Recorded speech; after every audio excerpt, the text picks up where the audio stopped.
आप लोग जानते हैं मुझसे बेहतर कि ये कैंपस जो मिला तो इसमें बड़ी कोशिशें रही सीमांचल की आवाम की कि उन तमाम ने मिलकर एहतजाज किया, प्रोटेस्ट किया। उसके बाद ये ज़मीन जगह दी गई। मगर अफसोस की बात यह है कि यूपीए की चेयरपर्सन साहिबा को बुलाकर इसका इफ्तिताह हुआ, इनॉग्रेशन हुआ, उसके बाद से यहाँ पर काम शुरू नहीं हुआ।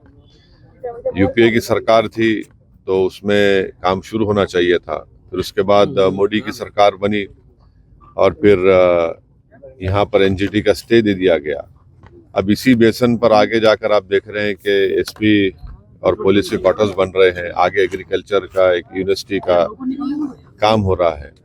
अफसोस इस बात का है कि जहाँ पर अल्पसंख्यक समाज या मुसलमानों के तालीम का मसला आता है तो गवर्नमेंट जो तेज़ी दिखानी चाहिए, जो हरकत करनी चाहिए, वो हरकत नहीं करते। आप स्टे वेकेट करा सकते।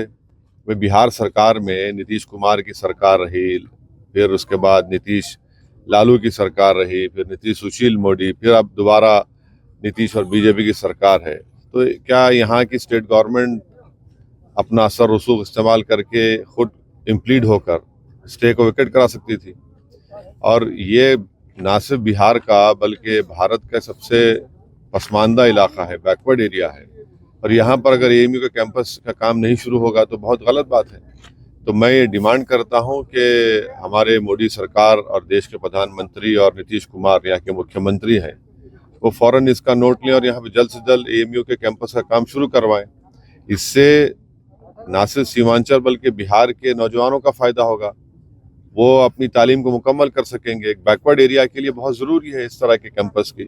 अफसोस इस बात का है कि ये भी डस्टबिन में पड़ा हुआ है मसला और उस पर कोई एक्शन नहीं लिया जा रहा है। तेजस्वी डिप्टी सीएम थे, जब यहाँ पर जब कभी भी विधानसभा के चुनाव थे तो बड़ा उसका जिक्र हुआ, और जैसा सत्ता में आते सब भूल जाते हैं सीमांचल के इलाके को। तो दोषी किसको मानते हैं, कांग्रेस को या भाजपा को? दोनों हैं।